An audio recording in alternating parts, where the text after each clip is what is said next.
ليلۃ القدر میں آسمان کی طرف کھل جاتا ہے. جو بندہ شب قدر میں نماز پڑھتا ہے تو اللہ تعالیٰ اس کو ایک ایک تکبیر، یعنی آپ نفل نماز شب قدر کی رات کو پڑھتا ہے، یعنی اللہ ایک ایک تکبیر کے بدلے میں جنت میں ایک ایک سایہ دار درخت عطا فرمائے گا. آپ 2 رکعت نفل پڑھ لیں، ہر تکبیر کے بدلے رکعت کے نہیں، اللہ اکبر کا تو تکبیر، تو جنت میں ایک سایہ دار درخت دی. اچھا وہ درخت کتنا بڑا ہوگا؟ وہ درخت کو اگر ایک بندہ 100 سال چلتا ہے تو درخت تک کوٹھی تک نہیں پہنچے گا، یعنی وہاں تک آپ کو جنت کا مالک بنا دیا جائے. بولو جائے سبحان اللہ. اب جنت کتنی بڑی ہے. ارے بھائی یہ آسمان کی زمین جو دیکھ رہے نا، جنت کے کون کتنے حصے میں آ جاتا ہے. سبحان اللہ سبحان اللہ. جنت کے کون حصے میں اتنا بڑا آسمان زمین آ جاتا ہے. ایسا کیسا؟ ان اللہ علی کل شیء قدیر. اور محبت سے سبحان اللہ، ہر شے پہ قادر ہے، اس کی قدرت پر یقین رکھو. یہ ہے حدیث پاک میں آتا ہے. تو لہذا ایک ایک تکبیر پہ اللہ تعالیٰ جنت میں ایک سایہ دار درخت عطا فرمائے گا کہ ہر چلنے والا 100 سال تک اس کے سایہ میں چلے تو اس کا درخت کا سایہ ختم نہ ہوگا. اور ہر رکعت کے بدلے جنت میں ایک مکان ہوگا جو موتیوں اور یاقوت اور زمرد کا بنا ہوا ہوگا. اور سلام پھرنے کے بدلے جنت میں 4 دیواروں سے 4 چادریں عطا فرمائے گا اللہ تعالیٰ. جس نے شب قدر میں قیام کیا ثواب کی نیت سے، اس کے اگلے گناہ اللہ معاف فرما دیتا. چند باتیں میں نے بتایا. شب قدر قرآن، اور قرآن میں سارے علم ہے. قرآن کیسا کلام ہے، اس کی گہرائی کیا. چند نمونے میں نے تفسیر خاتمہ نواز سے بتایا، تفسیر نحیلی سے بتایا، اور قرآن کی آیتوں سے میں نے آپ کو بتایا کہ اللہ کر سکتا ہے. لہٰذا آج کی رات بڑی مبارک رات ہے. انشاءاللہ کل جمعہ ہے، الوداع جمعہ. میرا ٹاپک کل رہے گا انشاءاللہ اللہ زندگی رکھا، قرآن اور علم مصطفیٰ. انشاءاللہ اس ٹاپک پر ہم کل جمعہ میں انشاءاللہ الوداع جمعہ میں خطاب کریں گے. اور میں بتاؤں گا میں کس موضوع کو لے رہا ہوں. ارے بھائی آج تو فتنے کا دور ہے، لوگ گانے لگانے کو کہہ رہے ہیں، زبردستی شرکیہ بات کرنے کو کہہ رہے ہیں، لوگ پردے کی بات کر رہے ہیں، آپ کچھ شریعت کی بات کریں.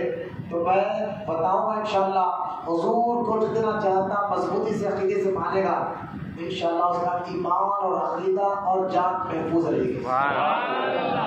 کیوں؟ کل میں آپ کو انشاءاللہ بتاؤں گا کیسے، وجہ کیا ہے، کیوں مسلمان پریشان ہے. اسی کل کی ٹاپک کے سارے جواب انشاءاللہ کل ملیں گے. اللہ کی بارگاہ میں دعا کرتا اللہ تمام کو کہنے سننے سے زیادہ عمل کی توفیق عطا فرمائے. جتنی دیر سے بوڑھے بچے نوجوان یا بیٹھے ہوئے لوگ بیٹھنے کو قبول فرمائے. اللہ کو سچا عاشق رسول بنا، ان کی نسلوں میں قیامت تک عاشق رسول کو پیدا فرمائے. والا شب قدر کی مبارک رات میں والا اپنے حبیب کے صدقے میں ہمیں شب قدر عطا فرما، اہل بیت کے صدقے میں ہمیں شب قدر عطا فرما. ہم بندے بندے سے لیکن مولا تیرے محبوب کے امتی ہیں، ہمارے گناہوں کو ہمارے خطاؤں کو بندے اپنے حبیب کے صدقے سے ہم سے راضی ہو جا. والا تعالیٰ میں سچا عاشق رسول بنا، قیامت تک ہماری نسلوں میں عاشق رسولوں کو پیدا فرما. والا تعالیٰ اس شب قدر کے ذریعے مولا ہمارے ماں باپ کی اور امتی محمدیہ کی عام و خاص مغفرت فرما. ہماری اور امت محمدیہ پر عام و خاص رحمتوں کا نزول فرما. والا جو کاروبار کے پریشان ہوئے کاروبار میں ترقی عطا فرما. والا ہم نے جو روزے رکھے قبول فرما، جو تراویح پڑھی ہے قبول فرما، جو اعتکاف میں بیٹھے ہوئے دفعوں کو قبول فرما، جو کسی وجہ سے بیٹھ نہیں سکے مولا ان کے اس اجر کو اس وجہ کو بھی قبول فرما، اور ان کی اس خطا کو بھی معاف فرما، ان کو بھی نیکی عطا فرما، ان کو بھی گناہوں سے نفرت عطا فرما. مولا ہمیں بھی نیکی اخلاص کے ساتھ کرنے والا بنا، دین سے محبت بنا، شریعت پر استقامت عطا فرما، بزرگوں سے محبت عطا فرما، بزرگوں کی تعلیمات پر عمل کرنے والا بنا. اے اللہ ہمیں تیرے محبوب بڑوں کی صحبت عطا فرما. مولا ہم سب کی دعاؤں کو رحمت مولا صلی اللہ علیہ وسلم کے صدقے اور اہل بیت کے صدقے میں، صحابہ کرام کے صدقے میں، اولیاء کاملین کے صدقے مولا ہم سب کی دعاؤں کو، دلی تمناؤں کو، جائز تمناؤں کو پورا کر دے.